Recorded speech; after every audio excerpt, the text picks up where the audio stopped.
నమస్తే, welcome to reflection news. నేను Srinivas. Municipal ఎన్నికలు చాలా రసవత్తరంగా జరిగాయి. ఈరోజు కౌంటింగ్ కూడా రిజల్ట్స్ వచ్చేసినాయి. ఇక్కడ ఏంటంటే బీజేపీ వాళ్ళు మద్దతు ఇస్తే బీజేపీ ఖాతాలో మరికొన్ని మున్సిపాలిటీలు.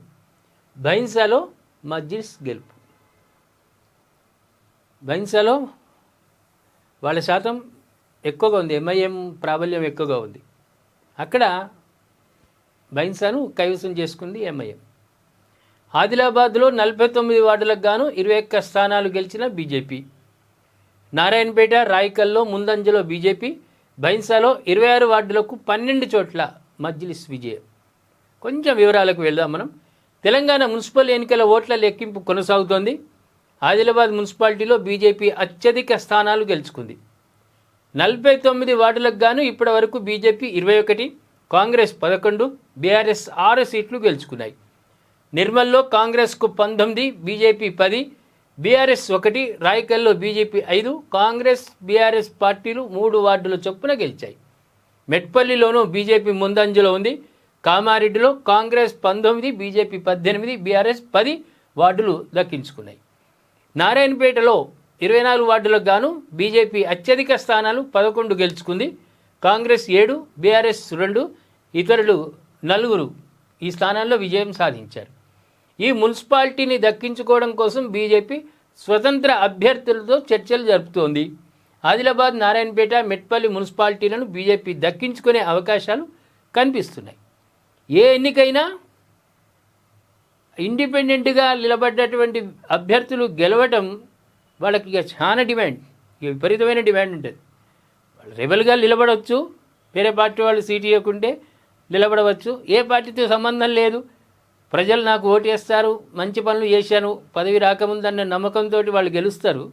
ఇక వాళ్ళని చూడి ఇక కిడ్నాపులు చేసుడు, పెద్ద పెద్ద భయంకరమైన పరిస్థితి. వాళ్ళు ఎందుకు గెలిచాము అనే స్థితికి తీసుకొస్తారు.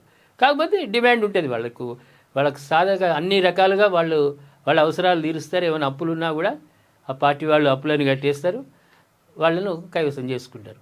నిర్మల్ జిల్లాలోని బైన్సా మున్సిపాలిటీని మజ్లిస్ పార్టీ కైవసం చేసుకుంది. 26 వార్డులకు గాను మజ్లిస్ పార్టీ 12 స్థానాల్లో విజయం సాధించింది.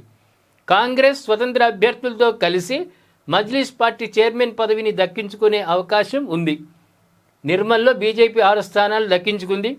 కార్పొరేషన్ల విషయానికి వస్తే రామగుండం 38, మంచిర్యాలలో 44, నల్గొండ 27లో కాంగ్రెస్ ముందంజలో ఉండగా కరీంనగర్ 13, నిజామాబాద్లో బీజేపీ అగ్రస్థానంలో కొనసాగుతోంది. కొత్తగూడెం కార్పొరేషన్ను సిపిఐ 29 కైవసం చేసుకునే అవకాశం కనిపిస్తుంది. కొత్తగూడెంలో మొదటి నుంచి కూడా కమ్యూనిస్టుల భావజాలం ఎక్కువ కాబట్టి అక్కడ కొత్తగూడెంను వాళ్ళు 29 స్థానాలు గెలుచుకున్నారు కాబట్టి అక్కడ వాళ్ళకే అవకాశం, కార్పొరేషన్ను చేజిక్చుకునే అవకాశాలు ఉన్నాయి, కనిపిస్తూ ఉన్నాయి. వాళ్ళకి మిగతా ఎవరైనా ఇండిపెండెంట్ అభ్యర్థులు గెలిస్తే తప్పకుండా వాళ్ళకి మద్దతు ఇస్తారు. అంటే ఇక్కడ ఎట్లా జరుగుతుంది, ఇవన్నీ హంగుకు సంబంధించినటువంటి ఎలక్షన్స్. ఈ ప్రాంతాలు ఇప్పుడు మనం చెప్పుకునే అన్నీ కూడా ఈ హంగులో ఇండిపెండెంట్లు గెలిచినటువంటి వాళ్లకు గాలం వేస్తారు. ఇక మనం ఇంతకుముందు ఇవాళ వీడియోలు చూసాము వార్తలలో. అమాంతం వాడు గెలిచిండు, ఆనందంగా వాళ్ళని ఎత్తుకొని ఊరేగింపుగా జులుస్లాగా తీసుకొస్తూ ఉంటే అమాంతం గుంజుకొని కార్లలో వేసుకొని తీసుకుపోయారు. ఎటు పోతున్నా కూడా గెలిచిన అభ్యర్థి తెలియదు. అటువంటి పరిస్థితులు ఉంటాయి ఎలక్షన్ల ముందేమో డబ్బులు పంచడం, గెలిచిన తర్వాత ఇండిపెండెంట్గా నిలబడ్డ వాళ్ళని గాలం వేసుడు. అందుకే వీళ్ళు ఏం చేస్తారు, ఎలక్షన్లు అహంగానే గెలుపొందిన వాళ్ళను ఈ పార్టీల వాళ్ళందరినీ తీసుకుపోయి ఒక క్యాంప్, వాళ్ళ పెద్ద పెద్ద స్టార్ హోటళ్ళల్లో సకల ఏర్పాట్లు వాళ్లకు. ఎందుకంటే ఇంకో పార్టీలకు ఇంత మెజార్టీ తక్కువ వాళ్ళు గుంజుకోపోతారేమో. ఇది మన ప్రజాస్వామ్యంలో ఎన్నికల విధానం.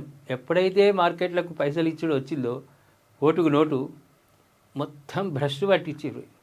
ఎలక్షన్ అంటేనే భ్రష్టు పట్టిపోయింది. నిజంగా ఈ తులాభారాలు, ఈ కిడ్నాపులు చేసే అభ్యర్థులను కిడ్నాప్ చేయడం, దీనిపై మీ స్పందన ఏంటి? కామెంట్ రూపంలో మాకు తెలియజేయండి.